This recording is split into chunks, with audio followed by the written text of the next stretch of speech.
welcome to this reflection from Streatham Vale Baptist Church.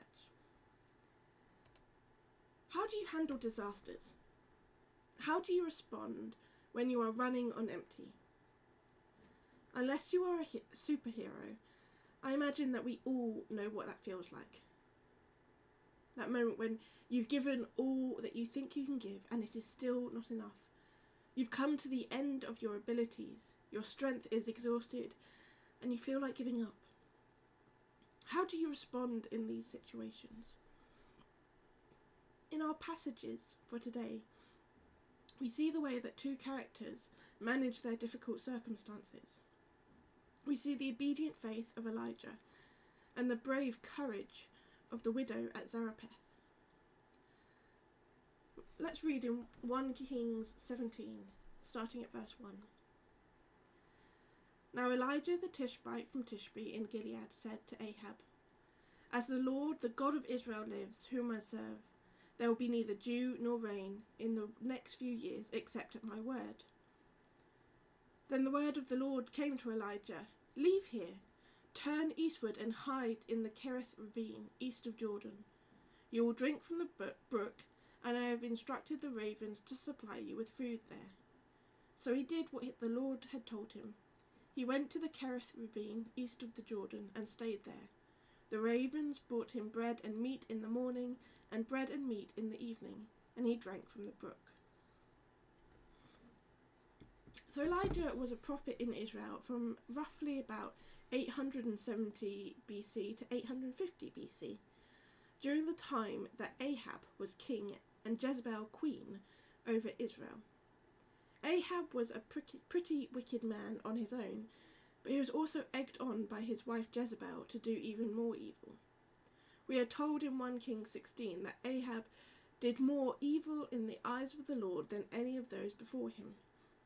They rejected the true God of Israel and instead began to worship the gods of Jezebel's family.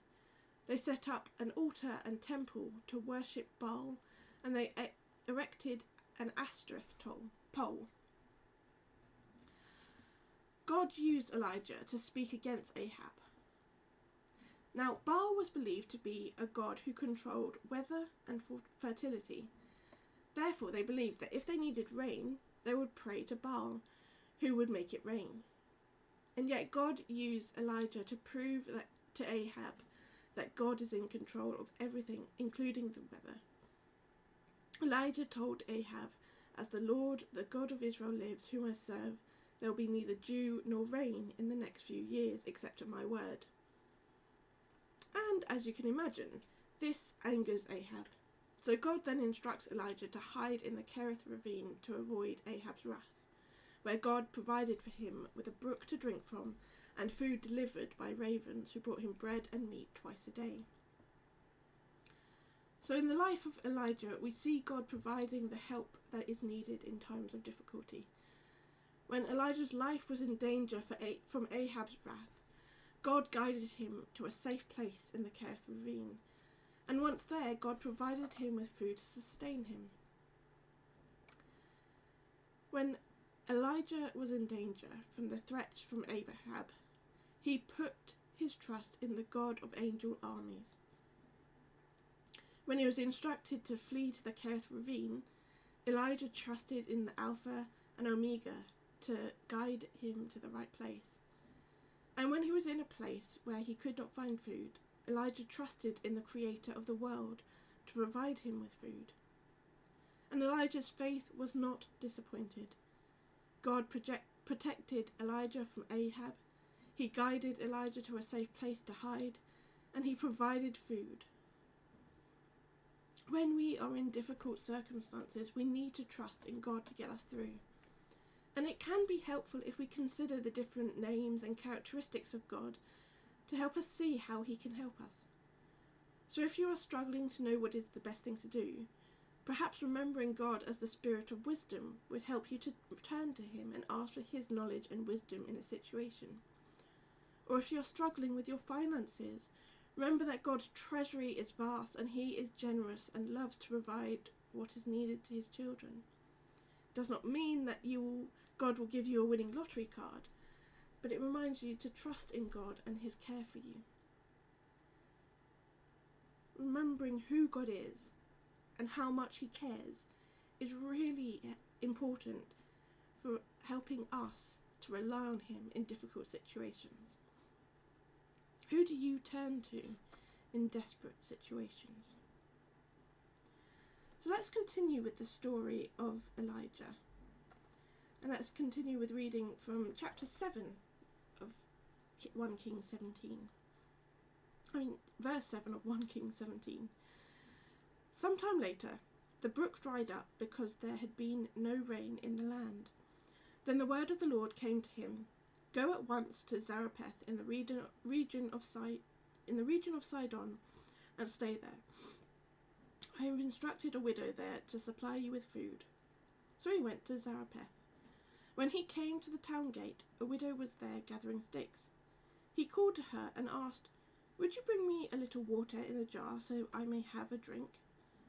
As she was going to get it, he called, "And bring me, please, a piece of bread." "As surely as the Lord your God lives," she replied, "I don't have any bread, only a handful of flour in a jar and a little olive oil in a jug.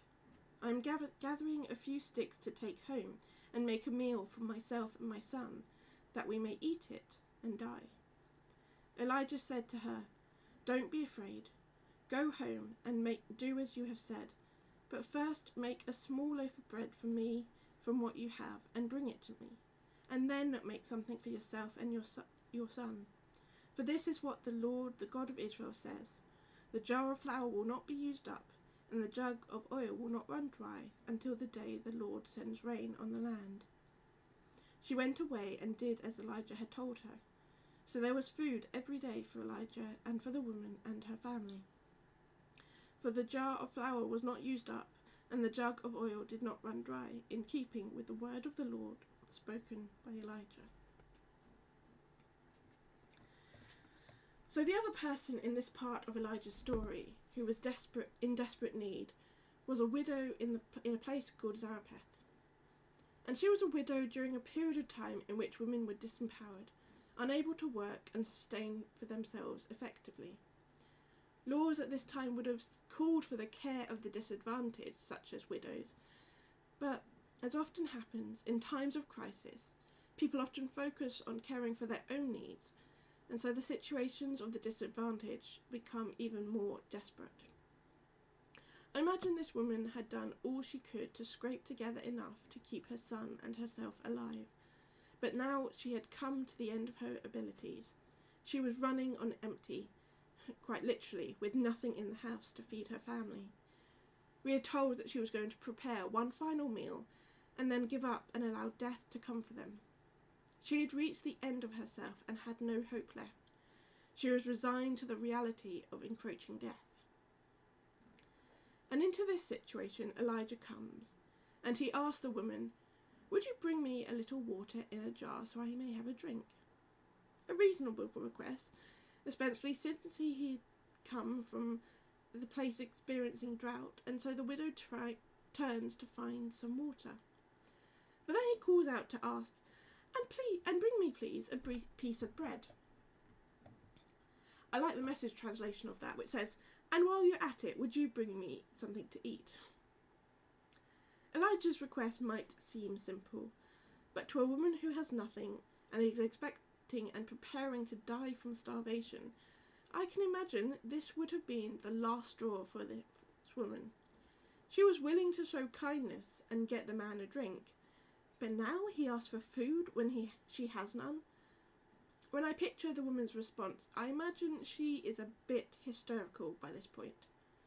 "As surely as the Lord your God lives," she replies, "I don't have any bread, only a handful of flour in a jar and a little olive oil in a jug.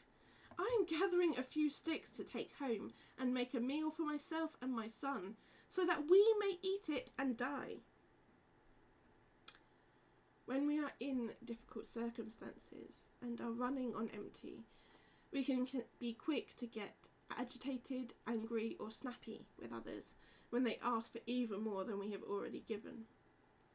The woman in this passage was clearly very uptight, understandably, and so when Elijah asks for some bread, her anxiety and anger at the situation is triggered, and she lets loose her speech. When we feel limited and pressed on every side, it can be easy to get triggered to react in ways we would not normally react. And this can make other people feel offended, as if we are being deliberately selfish or rude or unpleasant for no reason, when actually it is fear and anxiety that causes that behaviour. I wonder what Elijah was feeling at this moment. Did he get upset at the woman's brusque response? Or did he wonder why God was asking someone so clearly stretched to give even more? Presumably, when he looked at the woman's emaciated body, he must have hesitated slightly. God, is this really the one who is going to give me food and water? How can I take a dying woman and child's last meal? We can almost hear God's response. Don't worry. Tell her I will perform a miracle and the food will not run out. She will always have enough. Both Elijah and the widow had to take a big step of faith and trust God. Elijah had already had some experience with God's provision through the ravens providing him with food. But now he had to have the faith to ask someone else to believe in God as well.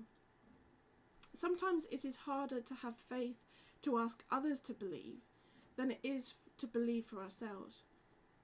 For those of us who have trusted in God for a long time, we have a lifetime's worth of experience to show us that God does what he promises. But when we ask other people who do not know God to have faith, we are aware that they do not have the experiences we have. It can feel like it would be a bigger step of faith for someone because they have never seen how God works. Elijah probably felt like this. The widow had not experienced God's provision. In fact, she felt so hopeless that she was going to give up completely. But Elijah tells her to have faith. God will provide. We are also given the command to tell others about the faith we have, to encourage others to have faith as well. Can we learn from Elijah to trust God and to trust that God's action will speak of his faithfulness? Can we trust that God will back up what he tells us to say? And of course, the widow had to take a massive step of faith. This was the very last of what she had. She wanted to eat one final meal before she died. And yet now this man, this stranger that she had never met before, was telling her she had to give it up, and that if she did, she would experience a miracle. In one way, you could argue that what she did didn't have to take much of a risk. She was preparing to die anyway, so surely it would be worth trying on the off chance that God would do as he promised. We could say that, except allowing even the tiniest bit of hope in such a desperate situation would have been so difficult. She had gone to such a dark place, she didn't see any way that she or her son could live. And when someone is in such a place, it is difficult to even let an ounce of hope in. She took a huge step in trusting in Elijah and allowing God to work miracles. We don't know much about the woman. She lived in Zarephath, which is in Jezebel's father's territory, and so she would have been in an area devoted to worshipping Baal. As such, it's likely this woman was not a Jew, and yet God still had compassion for her. God gave her the opportunity to choose to trust him and to see something miraculous happen in her life. I wonder, how long did she stand there in her house with that jar of flour in her hands? How long did she spend wondering what to do? I wonder how long it took her to lift the lid off the jar and make Elijah some bread. In the end, she took the risk, made a step of faith, and God came through. God didn't allow this woman to stay in her situation, and instead worked in this woman's life in miraculous ways. Where the woman saw death, God brought forth life. When we are in dark places, let us look to God and find hope and light that we are missing. Let us metaphorically take the lids off our jars of flowers and give all we have to God. When we are in desperate situations, our instincts tell us we have to hoard every last bit to ourselves. Don't share anything with anyone. Make sure you grab what you can. But when God looks at our situations, he says to us, don't hold on to everything so firmly. Allow me to take it and use it in my wisdom and power. So whatever your circumstances, don't allow despair and depression to stop you from experiencing God's care and compassion. God wants to do amazing things in your life, but you might be required to make that first step of reaching out to him, trusting him and giving what little you have so that he can multiply it greatly. So what do we learn from these people and their responses to their difficult circumstances? The biggest thing we learn from both Elijah and the widow is to trust God. Take all our difficulties, our worries, our anxieties to God. But we also learn, especially from the widow, that we should also take all our resources, abilities, skills and treasures to God and allow him to make use of them however he wants. There is a little bit more to the story of Elijah and the widow, in which God literally brings life from death. So when you do have a moment, do read the rest of the story in 1 Kings 17, verses 17 to 24. And perhaps make a note to read the whole account of Elijah and the widow when you are in times of difficulty, when you feel like you are living in a situation of despair. Allow these amazing words to bring you hope and confidence in God's amazing provision for those who ask him.